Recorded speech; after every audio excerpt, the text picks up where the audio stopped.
നമസ്കാരം. രാഷ്ട്രീയ തന്ത്രജ്ഞനായ പ്രശാന്ത് കിഷോറിനെ ബി.ജെ.പി അവരുടെ ദേശീയ വക്താവായി നിയമിച്ചതായുള്ള ബി.ജെ.പി ലെറ്റർ ഹെഡാണ് ഇപ്പോൾ എക്സ് പ്ലാറ്റ്ഫോമിൽ ഏറ്റവും അധികം ചർച്ച ചെയ്യപ്പെടുന്നത് അല്ലെങ്കിൽ ഷെയർ ചെയ്യപ്പെടുന്നത്.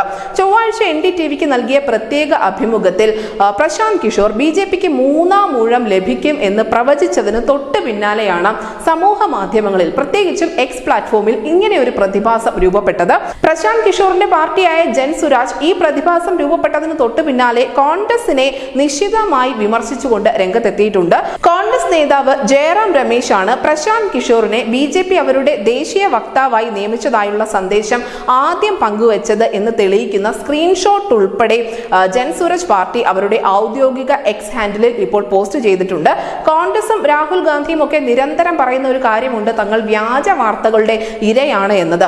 ഒരു വശത്ത് ഇങ്ങനെ പറയുമ്പോൾ മറുവശത്ത് വ്യാജ വാർത്ത സൃഷ്ടിക്കുകയാണ് അവർ ചെയ്യുന്നത് എന്നുകൂടി പ്രശാന്ത് കിഷോറിന്റെ പാർട്ടി ഉറപ്പിച്ചു പറയുന്നു.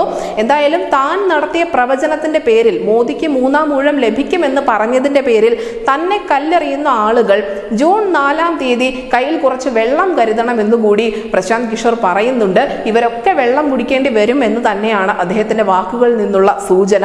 മാത്രമല്ല മറ്റൊരു തീയതി കൂടി അദ്ദേഹം ഓർമ്മിപ്പിക്കുന്നുണ്ട്. 2021 മെയ് 2 പശ്ചിമ ബംഗാൾ നിയമസഭാ തെരഞ്ഞെടുപ്പിന്റെ ഫലം വന്ന ദിവസമായിരുന്നു അത്. അന്ന് പ്രശാന്ത് കിഷോർ എന്താണോ പ്രവചിച്ചത് അത് തന്നെയായിരുന്നു പശ്ചിമ ബംഗാളിൽ സംഭവിച്ചത്.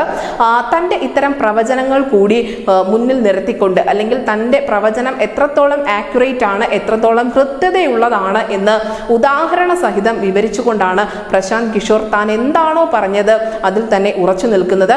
മോദിക്ക് മൂന്നാം ഊഴം ലഭിക്കും, 2019-നേക്കാളും ബി.ജെ.പി നില മെച്ചപ്പെടുത്തും എന്നുള്ള വാക്കുകളിൽ തന്നെ ഉറച്ചു നിൽക്കുകയാണ് അദ്ദേഹം. News desk news India Malayalam.